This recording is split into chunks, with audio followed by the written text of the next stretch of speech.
இன்று ஒரு தகவல் தருவது திருமதி எம் கலா சரஸ்வதி. தலைப்பு: சிவனிடமிருந்து விஷ்ணு சக்கராயுதம் பெறுதல். ஒரு சமயம் அரக்கர்களின் பலம் அதிகமாக இருந்தது. அவர்களால் பல விதங்களில் துன்புற்ற தேவர்கள் மகாவிஷ்ணுவை சரணடைந்தனர். பிரபு, பன்னகசைனா, தாங்கள்தான் எங்களை காப்பாற்ற வேண்டும் என்று பிரார்த்தித்தனர்.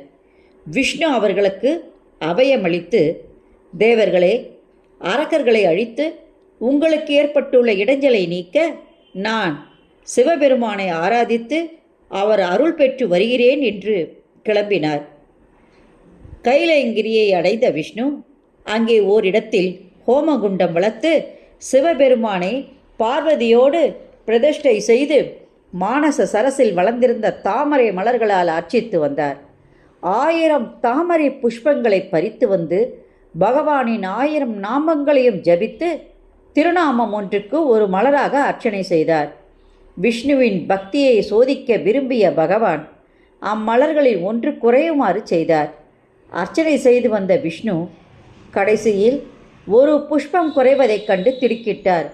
அதற்காக பூஜையை நிறுத்திவிட விரும்பவில்லை. கண்களை மலர்க்கு ஒப்பாக கூறுவதுண்டு.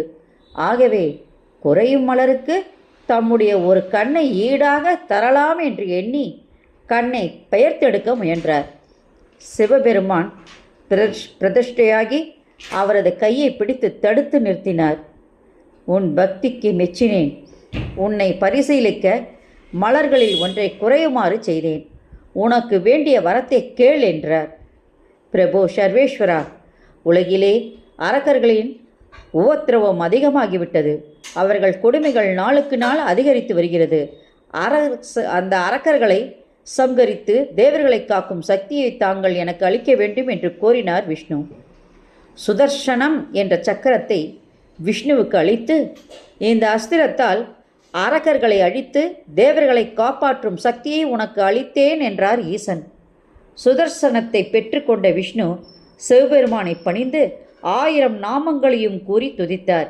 பிரபு, என்னால் துதிக்கப்பட்ட இந்த 1000 நாமங்களையும் கூறி யார் ஒருவர் தங்களை துதிக்கின்றார்களோ அவர்களுடைய பாவங்கள் அனைத்தும் நசிந்து போக தாங்கள் அருள வேண்டும் என்று பிரார்த்தித்தார் விஷ்ணு.